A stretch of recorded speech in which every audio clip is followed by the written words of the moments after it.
On a parlé ensemble du technofascisme, du libéralisme, du fait qu'aujourd'hui, finalement, on est arrivé à un moment euh, relativement similaire à la fin du 19e siècle dont tu as parlé, à savoir qu'il y a une crise de ces valeurs libérales auxquelles plus personne finalement ne croit.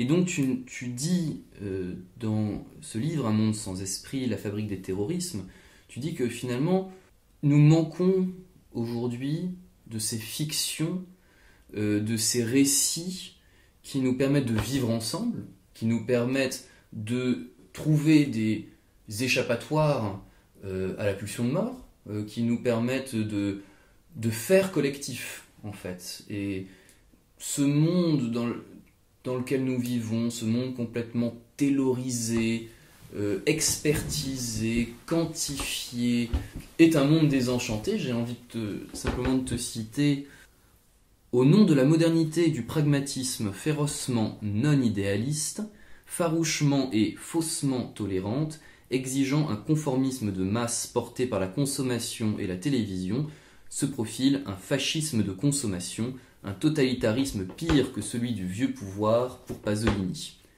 Avec ce nouveau pouvoir technofasciste, s'achève l'erreur de la modernité de croire dans la possibilité d'un désenchantement définitif du monde. Les civilisations techniques et économiques prétendent accomplir la fin des religions, la disparition du sacré au profit d'un hédonisme de masse porté par une société de consommation et de progrès, mais le besoin de croire, le désir de sacré et la passion du mystère ressurgissent avec force et violence, du fait d'une panne du politique autant que de l'éthique, du fait aussi de l'inanité des promesses d'émancipation sociale et subjective. Fin de citation. Alors, si tu veux bien, Roland Gori, parle-nous un petit peu de ces récits et de ces fictions. Bon, on voit par exemple chez Hobbes lui-même l'idée que, je me souviens de l'histoire du Léviathan, ce monstre qui émerge des profondeurs de la mer et qui finalement va représenter l'État monopolisant la violence et l'agressivité de chacun pour pouvoir empêcher la guerre de tous contre tous. C'est quand même cette idée chez Hobbes, c'est l'État et ce qui va, l'État et la religion, l'origine de l'État et de la religion.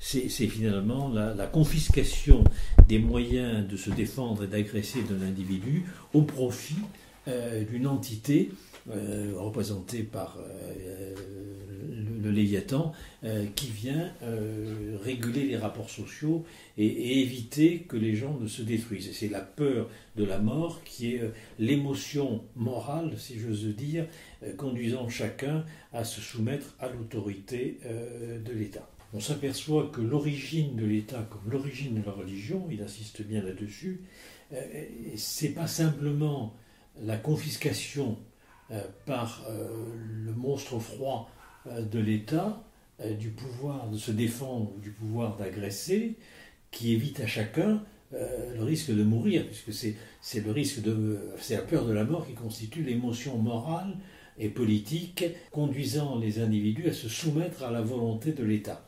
C'est pas seulement ça. Hobbes montre bien que c'est parce qu'il croit à cette fiction. C'est-à-dire qu'en gros, il croit à la fiction selon laquelle existerait ce monstre froid et terrifiant de l'État, que finalement, ils se soumettent aux principes et aux pratiques et aux dispositifs étatiques. Je ne sais pas si je suis clair. Si. C'est que partout, en gros, je crois que c'est Hobbes qui cite Thucydide, il fictionnait, il croyait la fiction. C'est-à-dire que si tu ne crois pas à ce au nom de quoi on t'impose une loi, ou on t'impose une norme, il va de soi que ça ne tient pas la route. Bon. Le libéralisme repose avec Montesquieu sur la fiction selon laquelle c'est la séparation des pouvoirs, selon laquelle c'est la tolérance de l'opinion, selon laquelle c'est finalement le droit et la force du droit qui va permettre d'éradiquer la terreur qui est le monopole des régimes tyranniques et arbitraires du dictateur absolu, pour aller vite. Donc là encore, c'est, comment dire, bien sûr que ça s'inscrit dans les discours des institutions et des pratiques sociales, mais il faut quand même qu'il y ait un crédit subjectif. faut qu'il y ait une adhésion subjective et sociale pour que ça marche. Donc, je dirais, on voit bien comment aujourd'hui on gouverne au nom de la norme. On gouverne au nom du droit. On voit bien comment on est dans des sociétés et des vies sociales qui sont de plus en plus judiciarisées, qui sont de plus en plus formalisées par des dispositifs normatifs. Alors je vais être très concret. Aujourd'hui, en gros, on a démultiplié, tu le sais très bien dans les établissements scolaires, le nombre de normes, de réglementations, de ce que les juristes appellent le droit mou, c'est-à-dire l'ensemble des règles qui prescrivent de façon des comportements. Alors pour être très concret, par exemple, comment aujourd'hui permettre que des enfants caractériels ou psychotiques dans une institution puissent participer à un atelier cuisine et puis ensuite partager entre eux les plats qu'ils ont confectionnés, puisqu'il va y avoir des règles d'hygiène, il va y avoir des normes qui font que ça va être interdit, ça va être impossible. Donc en gros, on revient sur l'histoire d'évaluation, de tarification, de conformité. On est dans un régime qui est technofasciste en tant que, de toute façon, il organise notre vie quotidienne et il nous prive de notre capacité de décider, de penser, de nous comporter comme on veut pour aller vite ensemble, bien sûr, hein, c'est-à-dire en débat et en conflit, puisque tout est déjà prescrit par un mode d'emploi absolument tyrannique. Alors, mais au nom d'une certaine idée du bonheur, ce que tu rappelles dans Faut-il renoncer à la liberté pour être heureux en 2014. Voilà, du bonheur qui n'est plus le bonheur auquel Saint-Just faisait allusion, qui n'est plus le bonheur public auquel les promoteurs de la démocratie, de la Révolution américaine adhéraient, c'est-à-dire le champ du politique. Oui, c'est le bonheur réduit à être le bien-être. Alors, comme aujourd'hui on n'a plus d'argent, on ne va pas promettre le bien-être, on va promettre la sécurité. La sécurité devenant la part la plus étriquée, la portion congrue du bien-être et du confort. Bon, j'aimerais me référer à un discours de Solzhenitsyn que j'ai trouvé assez extraordinaire, parce qu'il montre bien comment nous sommes aujourd'hui dans une vie sociale entièrement gouvernée, enfin soumise d'ailleurs plutôt que gouvernée. Au sens de Rousseau, il y a une différence entre soumettre une multitude et gouverner une société, comme disait Rousseau.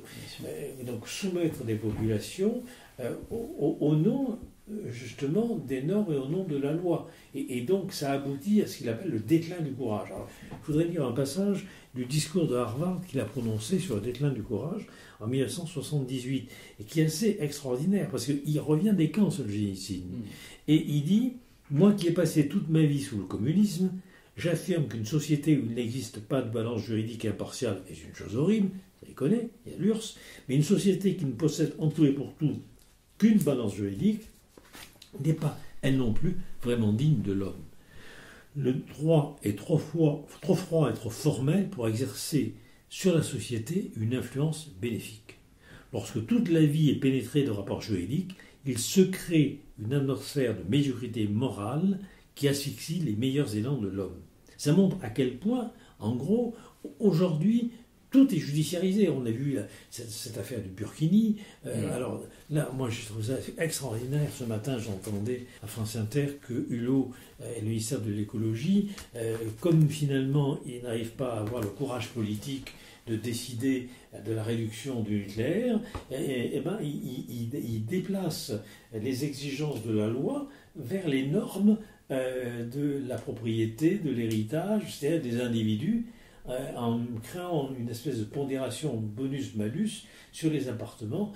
Et donc, en gros, on voit bien comment il y a un déclin, pour reprendre le terme du discours d'Harvard de Solzhenitsyn, un déclin du courage politique qui, ne pouvant en quelque sorte exercer sa mandature, sa législation politique, la déplace sur une espèce de normalisation des conduites, en obligeant les individus à prendre à leur charge, d'ailleurs au passage, les aménagements de leur appartement pour réduire la consommation énergétique, aboutissant à, soi-disant, la réduction de l'énergie nucléaire.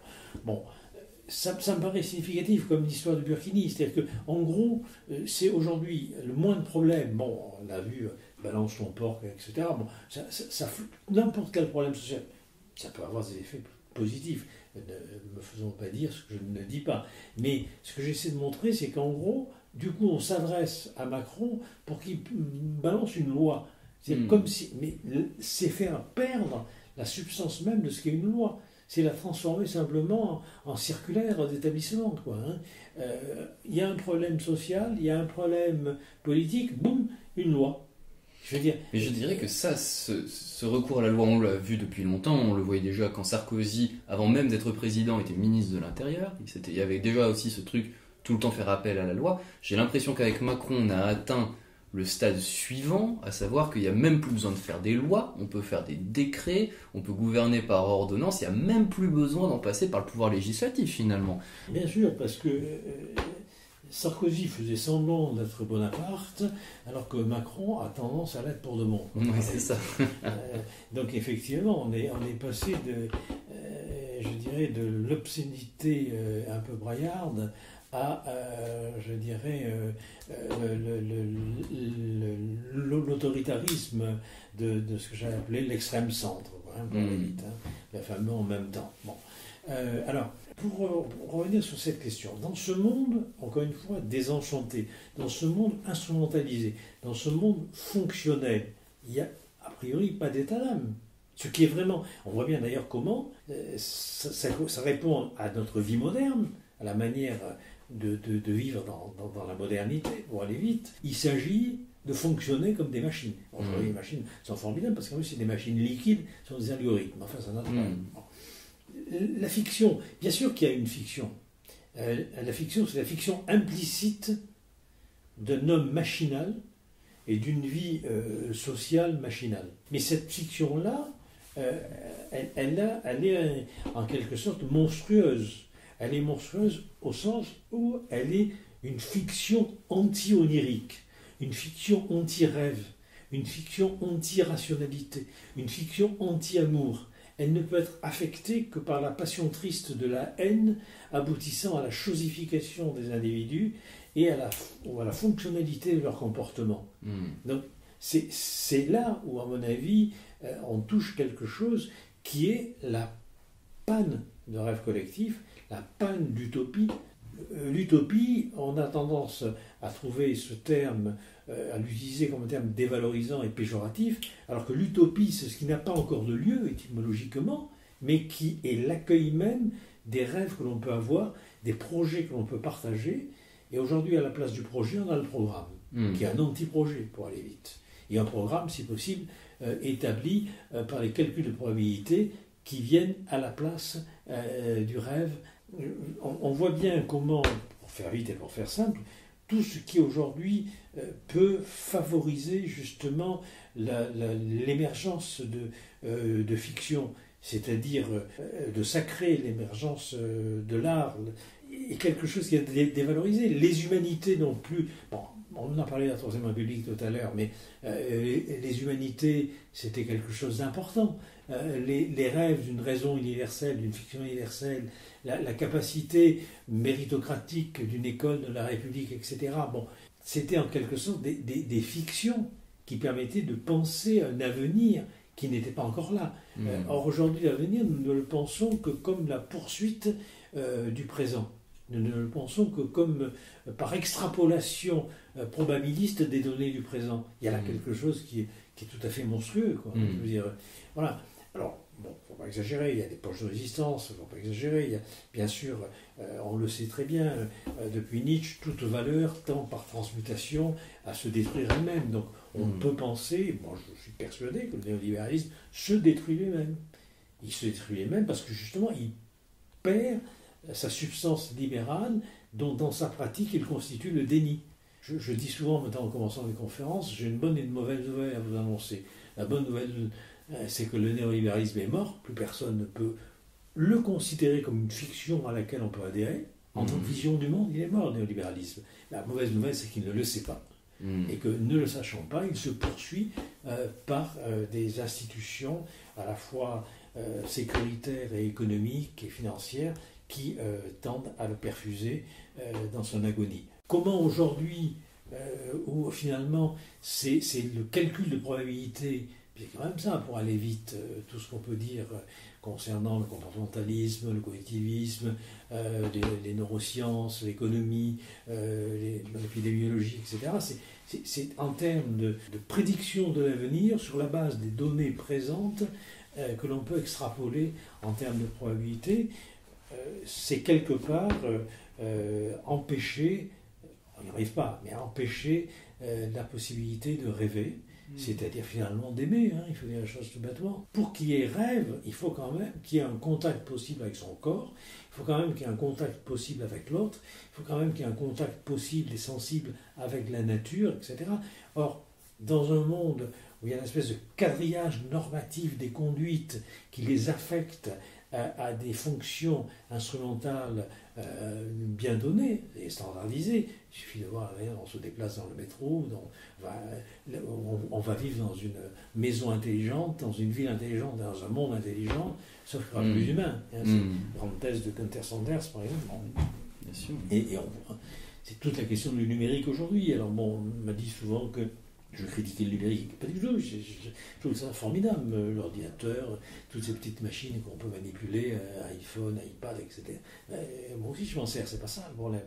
Le problème c'est qu'en gros, aujourd'hui on a tendance à se connecter sans arrêt, à l'instant, mais sans se donner le temps d'une relation sensible et concrète. Bien sûr. Donc, il y a une dévitalisation du monde qui va tout à fait dans le sens du rationalisme économique morbide, c'est-à-dire effectivement considérer, encore une fois, l'homme et la nature comme un stock d'énergie à exploiter, quoi.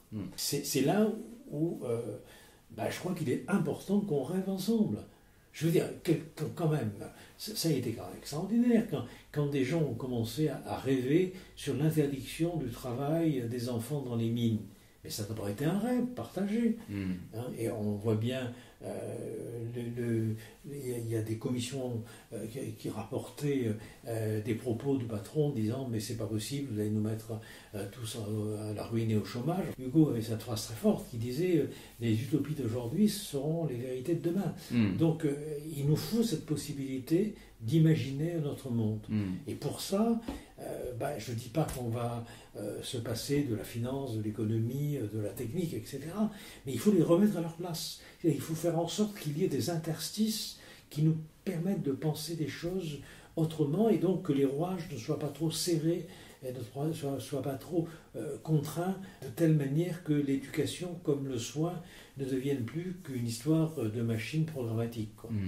Moi, j'appartiens à une génération qui est extraordinairement apathique.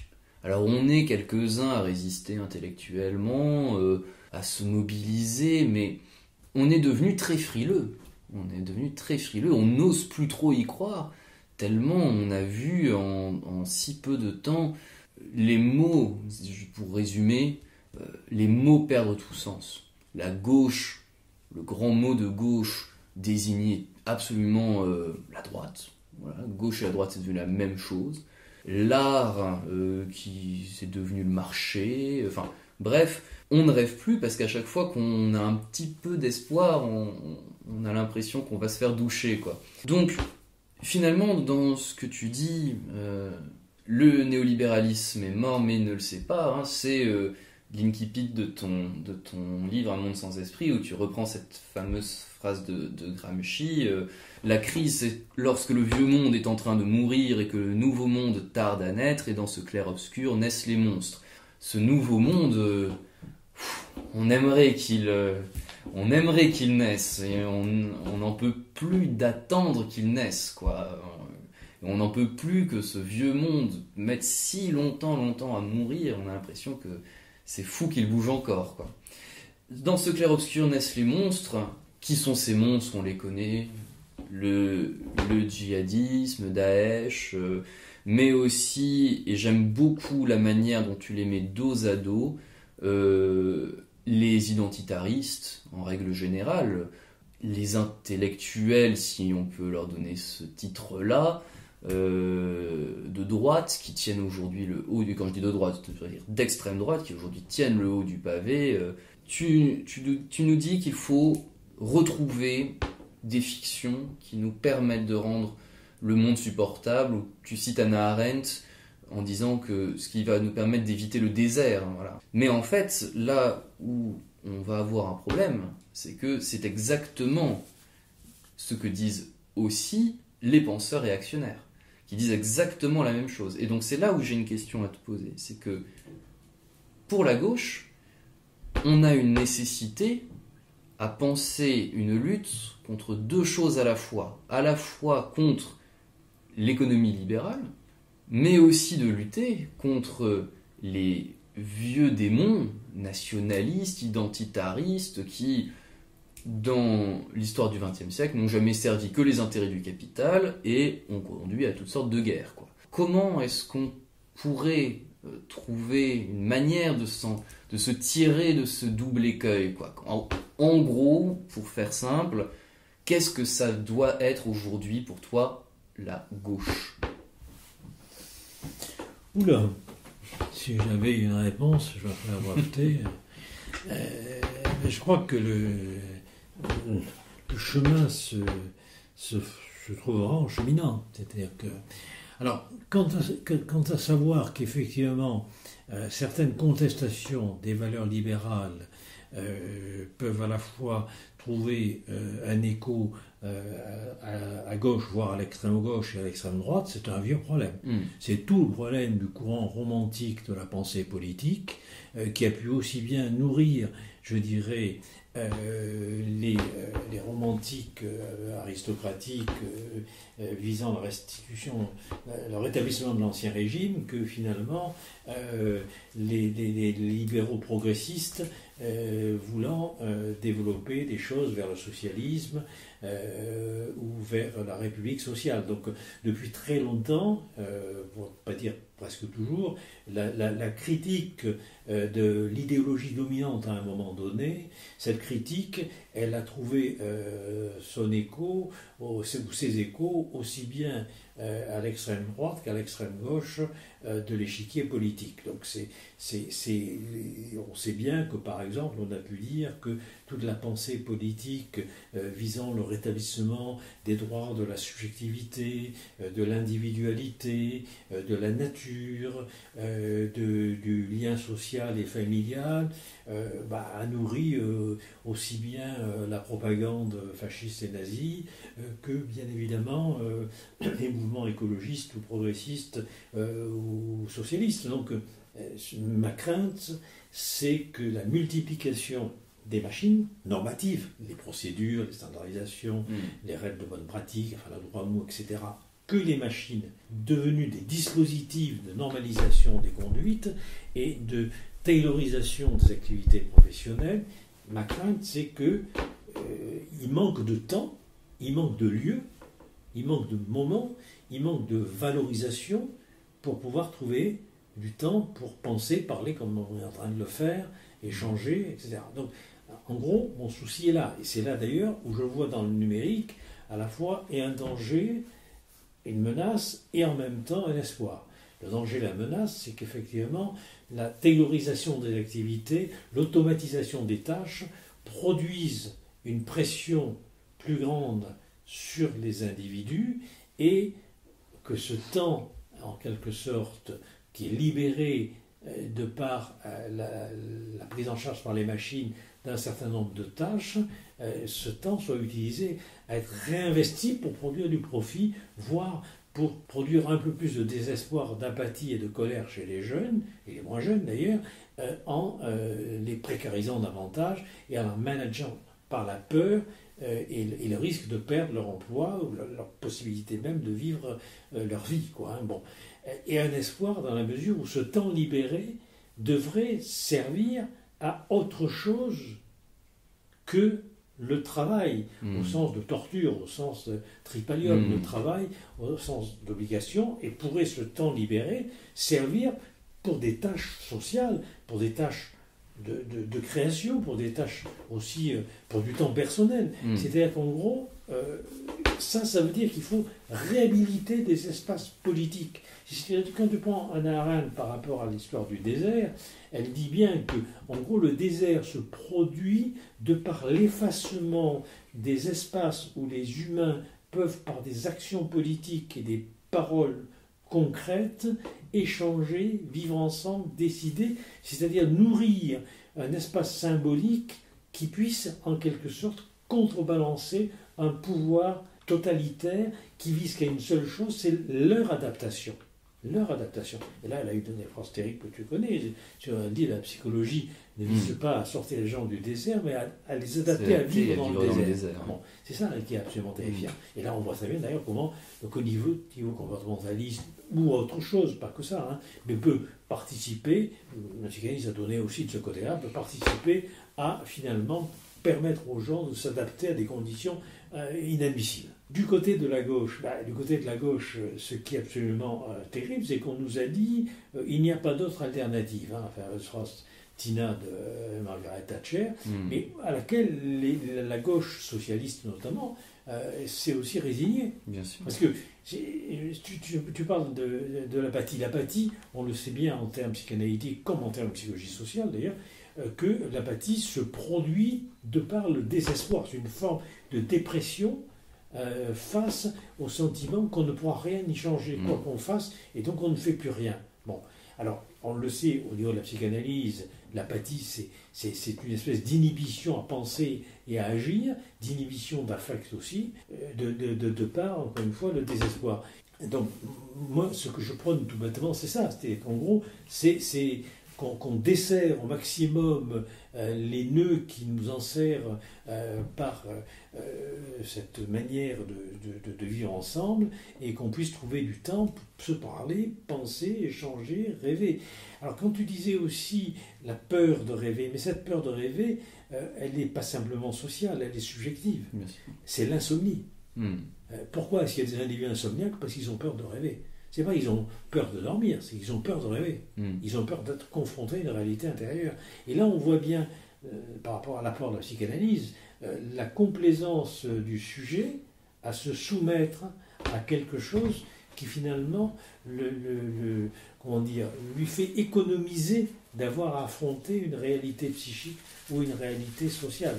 Je repose quand même ma question sur la gauche, parce que aujourd'hui, je veux juste préciser une chose, c'est que je ne sais pas si c'est vrai ou si c'est la déformation de mon regard à moi aussi qui fait ça. J'ai l'impression qu'on est dans une époque particulièrement violente et conflictuelle, et que c'est aussi une époque où l'idéologie, où le discours, la superstructure sont incroyablement incluantes, si je peux dire. On a l'impression que plus la société est clivée, moins le discours l'est. Et je trouve que la campagne de Mélenchon a été particulièrement instructive à cet égard. Tu vas me dire ce que toi tu en as pensé. Mélenchon, qui avait fait en 2012 une campagne très clivante, très à gauche, très critique, a fait une campagne très incluante. L'international a été remplacé par la Marseillaise, les drapeaux rouges par les drapeaux tricolores, etc., etc. Donc deux choses, est-ce que tu penses qu'aujourd'hui, il faut réaffirmer l'existence d'une gauche, vraiment par opposition à une droite? Et deuxième question, qu'est-ce que tu penses de l'état de la gauche, qu'elle soit politique ou intellectuelle, aujourd'hui? Alors comme j'ai un peu l'esprit d'escalier, je vais essayer de répondre à ta question en revenant à la question de tout à l'heure, à laquelle je n'avais pas tout à fait répondu sur la fiction et sur l'art, d'une certaine manière. Comme tu le sais, je me réfère souvent à Walter Benjamin, qui dit que l'art est justement quelque chose qui est en tension entre deux pôles, un pôle esthétique et un pôle cultuel ou sacré, ou déficience symbolique, magique, si on veut bien. Et il donne toujours cet exemple, il y a la jouissance esthétique du voir, et puis il y a en quelque sorte le sacrifice de l'œuvre accomplie dans l'art. Je m'explique. Bon, on a par exemple des animaux peints sur les parois de Rhodes, cet art préhistorique pariétal, c'est à la fois, bien sûr, on peut en jouir esthétiquement, mais c'est aussi une magie qui est qu'en quelque sorte, on pense qu'on aura plus de chances d'avoir du gibier du fait même qu'on a eu cet acte justement de création. C'est-à-dire qu'en gros, toute création, qu'elle soit de peinture, mais aussi création de pensée, création de projets, qu'ils soient politiques, pédagogiques ou autres, est pris entre ces deux pôles. Tolstoï, j'en parle en Monde sans esprit, Tolstoï critique justement l'art après la Renaissance, qui aurait abandonné sa fonction sociale et sacrée de relier les hommes entre eux en les faisant communier ensemble, et en les orientant davantage vers une jouissance du beau pour le beau.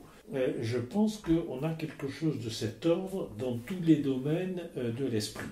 C'est-à-dire que la politique, à la fois, elle est prise par la jouissance esthétique du spectacle, et ou bien par la mobilisation de croyances qui engagent des individus dans un acte sacré. Bon. Et d'une certaine manière, allez, on va être méchant, mais Macron-Mélenchon, c'est les deux frères ennemis. C'est-à-dire ces deux personnalités qui ont réussi à émerger hors du champ de forces partisanes qui quand même mobilisaient, coagulaient des croyances et des adhésions, on va dire sacrées, allez, pour faire vite. Donc, je crois que c'est la force et la faiblesse des deux d'ailleurs. Leur force, c'est qu'effectivement, ils ont réussi, les deux ont réussi. Macron est président de la République et Mélenchon est quand même la figure de proue de l'opposition. Leur faiblesse, c'est qu'à mon avis, étant donné qu'ils ont offert une jouissance esthétique de spectacles politiques et de discours à responsabilité limitée, au moment où ils l'ont prononcé, il va de soi qu'ils n'ont pas des militants. Ils n'ont pas, en quelque sorte, engagé dans une relation sacrée, ils n'ont pas des croyants. Ils ont des pratiquants consommateurs. Ce qui est terrifiant de la gauche, il faut quand même le dire, la gauche porte une responsabilité terrible, mais pas que la gauche française, toute la gauche européenne et même la gauche américaine. C'est-à-dire que, à mon avis, ce ne sont pas des sociodémocrates. Il y a une imposture à dire que les socialistes sont des réformateurs sociodémocrates. Non, ce sont ces sociolibéraux. C'est-à-dire que la social-démocratie, c'est quand même, je dirais, le régime socialiste, mais installé par des moyens non révolutionnaires, par opposition justement aux communistes, aux marxistes et autres forces d'extrême gauche. Donc ce qui différenciait classiquement, ce qui différenciait les partis sociaux-démocrates des partis communistes ou révolutionnaires, c'était pas la finalité qui était l'égalité, la liberté, l'intérêt général, l'appropriation collective des moyens de production, etc. C'était les moyens pour y parvenir. Et donc on a menti, on continue à mentir quand on dit que la politique socialiste en Europe ou démocrate aux États-Unis était social-démocrate. Non, elle est social-libérale. Pour prendre le cas de Hollande, il a fait un si mauvais président à la mesure où il n'a pas fait ce qu'il avait dit et qui lui a permis d'être riche. C'était, en gros, il a fait une autre politique que celle qu'il avait annoncée. C'est ça qui est dramatique. Et là, il y a une crise qui est une crise de légitimité de la parole. Et là, il y a quelque chose d'absolument terrible. Mais Jospin avait fait la même chose en 97. Mais je pense et Mitterrand avant. Oui, mais enfin, d'abord, Mitterrand, c'est quand même une autre époque. Attention, on est aussi en crise. On est en crise au sens où c'est pas seulement une crise économique, financière, etc., dont on se rétablira. Il faut lire Keynes là-dessus. N'est-ce pas ? La crise, c'est la crise, comme disait Keynes, justement, du goût de chanter, de danser. La crise, elle est là. Elle est une crise éthique, une crise politique, une crise morale, une crise culturelle. En gros, on voit bien comment Trump a été élu contre Hillary Clinton. Hillary Clinton étant la femme de Bill Clinton, c'est-à-dire l'homme qui a converti le Parti démocrate aux vertus néolibérales, qui étaient jusque-là portées par les républicains. Donc, quand tu parles de gauche et de droite, cet effacement entre la gauche et la droite, elle n'est pas qu'en France. Et la plupart, on l'a vu en Allemagne, on l'a vu en Angleterre, avec Blair, c'est terrible le blairisme, bon, bref. Et maintenant, oui, Macron, c'est le Blair qui va nous sauver. Et non, il nous met dans la merde, comme Blair a mis les Anglais dans la merde. Bon. Effectivement, je crois que la stratégie, aussi bien de Macron que de Mélenchon, c'est de s'adresser directement au peuple en se passant des intermédiaires. Mais ça, si on suit Hannah Arendt, c'est justement le signe même de la disparition de la démocratie. Je crois que l'un et l'autre ont un certain courage, il faut le reconnaître, Mélenchon comme Macron, Mais je crois que l'un et l'autre sont à leur manière un peu coincés. À mon avis, Macron, parce qu'il y a une contradiction énorme entre, je dirais, une rhétorique parfaitement huilée, et le fameux en même temps, qui se voudrait humaniste pour aller vite, et qui est déniée par une pratique sociale et économique totalement néolibérale, et le fait qu'il ait confié d'ailleurs à Darmanin et à Bruno Le Maire les clés du gouvernement économique de la France montre son choix. Et ni droite ni gauche, je suis désolé de rappeler que c'était quand même un slogan fasciste. Bien sûr. Et reprendre la main, à mon avis, c'est, comme disait Jaurès, la démocratie ne s'arrête pas pour des usines, c'est sur la scène professionnelle que la démocratie peut être construite. Très clairement. Alors, ce manifeste des ouvriers que tu co-signes avec Bernard... Des œuvriers, pardon, voilà, j'ai fait le lapsus qu'il fallait pas. Donc, le manifeste des ouvriers co-signé Roland Gori, Bernard Lubat et Charles Sylvestre, chez Actes Sud et Les Liens qui libèrent, c'est justement la bouffée d'air. Comment est-ce qu'on va, peut-être pas s'en tirer, mais une piste qu'il faut explorer et qui est très intéressante, c'est redonner du sens à ce qu'on fait. Retrouver le sens d'une activité qui ne soit plus seulement une activité professionnelle ou salariée, mais une activité que vous appelez tous les trois œuvrière, ou faire œuvre. Qu'est-ce que c'est une œuvre ? Alors, écoute, j'aime beaucoup cette phrase de Michel Foucault, qui, en 1983, à Berkeley, a répondu aux étudiants qui l'interrogeaient sur la question, justement, sur la question de l'œuvre. Il a dit, ce qui m'étonne, c'est le fait que dans notre société, l'art est devenu quelque chose qui n'a un rapport qu'avec les objets, et non pas avec les individus ou avec la vie. Et aussi que l'art est un domaine spécialisé, fait par des experts qui sont des artistes. Mais la vie de tout individu ne pourrait-elle pas être une œuvre d'art ? Pourquoi une lampe ou une maison sont-ils des objets d'art et non pas notre vie ? Moi, je crois beaucoup à ces penseurs et créateurs visionnaires que furent William Morris et le mouvement Art and Craft, qui reposait sur un trépied philosophique qui était en quelque sorte l'artisanat, l'art et le socialisme. C'est-à-dire en gros cette idée qu'on peut fabriquer du beau, du bien, du vrai, et que ça se vend. Et que ça peut se faire avec des gens qu'on aime bien. Et non pas publier, comme on fait dans les universités maintenant, court et salle, pour avoir des points de carrière dans les facteurs H ou facteurs M d'évaluation bibliométrique, non pas répondre au score qu'indiquent les protocoles standardisés des tâches que l'on doit faire quand on est enseignant ou quand on est soignant, mais faire en sorte que les techniciens que nous sommes, parce que nous sommes tous des techniciens, nous avons une compétence technique, ces techniciens puissent avoir le temps et le désir de partager ensemble une réflexion sur ce qu'ils font.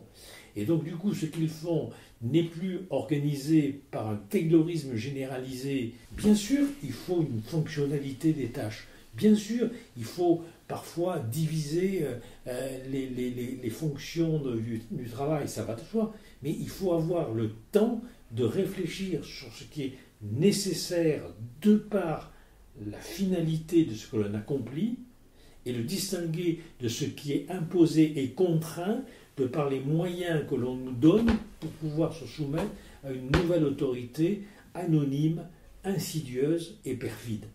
Donc, pour faire vite et pour faire simple, aujourd'hui, l'évaluation, ce que j'appelle la néo-évaluation, elle sert en gros à donner des ordres sans en avoir l'air. Il faut, en quelque sorte, que les techniciens que nous sommes aient la possibilité de réfléchir pour savoir si les actes qu'ils accomplissent sont bien, en quelque sorte, en conformité avec les finalités qu'il est légitime. Donc, ça veut dire qu'il nous faut du temps pour savoir...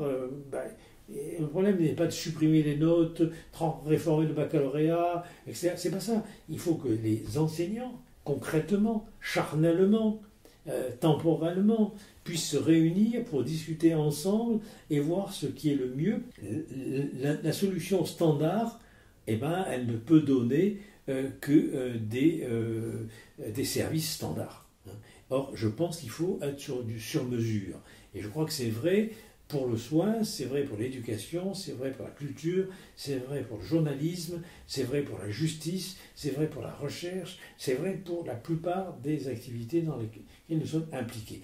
Donc je crois qu'il faut vraiment réhabiliter la possibilité d'avoir du temps pour se parler, pour échanger, pour organiser ensemble. Et il faut trouver des moments d'innovation, des moments de création. Dans un monde où tout est imposé de manière standardisée, c'est comme s'il y avait une nouvelle censure qui est la capacité de créer du sur-mesure.